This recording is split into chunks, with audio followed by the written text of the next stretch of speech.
और आइए अब शुरुआत करते हैं।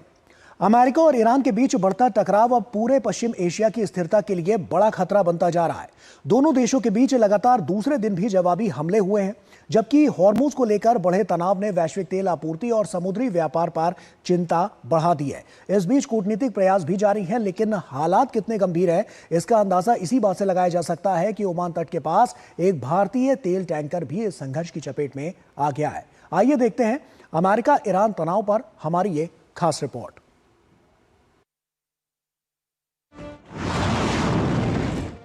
ईरान ने जंग खत्म करने में बहुत देर कर दी। ईरान पर सख्ती से हमला किया जाएगा। राष्ट्रपति डोनाल्ड ट्रंप की इस चेतावनी के बाद अमेरिका ने ईरान पर धावा बोल दिया। ये लगातार दूसरा दिन है जब दोनों देशों ने एक दूसरे पर बम बरसाए हैं। अमेरिकी सैन्य कमान ने कहा कि आत्मरक्षा के तहत कई ठिकानों पर हमला कर ईरान की सैन्य निगरानी क्षमता, कम्युनिकेशन सिस्टम और एयर डिफेंस साइट्स को निशाना बनाया गया।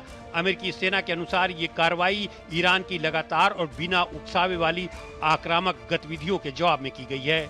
ये जवाबी हमलों की बढ़ती कड़ी का हिस्सा है कि अप्रैल में हुए एक नाजुक युद्ध विराम पर फिर से संकट छा गया है।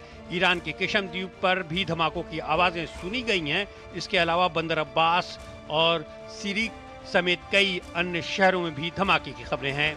इन हमलों के बाद ईरान ने होर्मुज स्ट्रेट को हर प्रकार के जहाज के लिए पूरी तरह बंद करने की घोषणा कर दी है।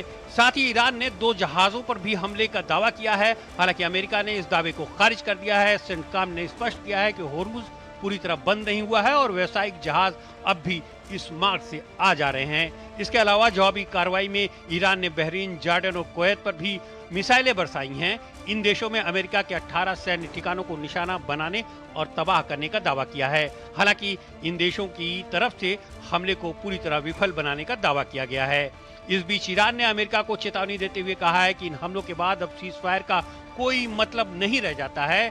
ईरान के विदेश मंत्रालय ने गुरुवार को कहा कि इन हमलों के कारण क्षेत्र में तनाव खतरनाक स्तर तक बढ़ गया है। अब जो भी स्थिति पैदा होती है उसकी जिम्मेदारी अमेरिका की होगी। हालांकि मीडिया रिपोर्टों में इन हालात के बावजूद बातचीत का सिलसिला जारी रहने का दावा किया जा रहा है। रॉयटर्स के मुताबिक अमेरिका और ईरान के बीच जब्त हुए ईरानी फंड को जारी करने के तरीकों पर बातचीत चल रही है। बातचीत का सबसे अहम मुद्दा विदेशी बैंकों में फंसे ईरान के तेल राजस्व को जारी रखना है।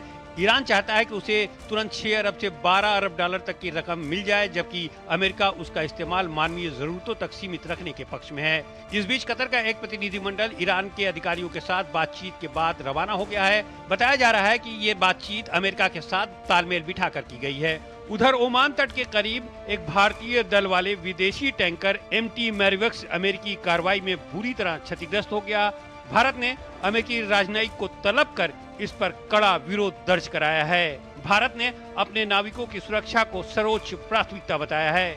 केंद्रीय मंत्री सर्बानंद सोनोवाल ने इस हमले में लापता माने जा रहे 3 लोगों की मौत की पुष्टि की है। उनके शव मिल गए हैं और उनकी पहचान भी कर ली गई है।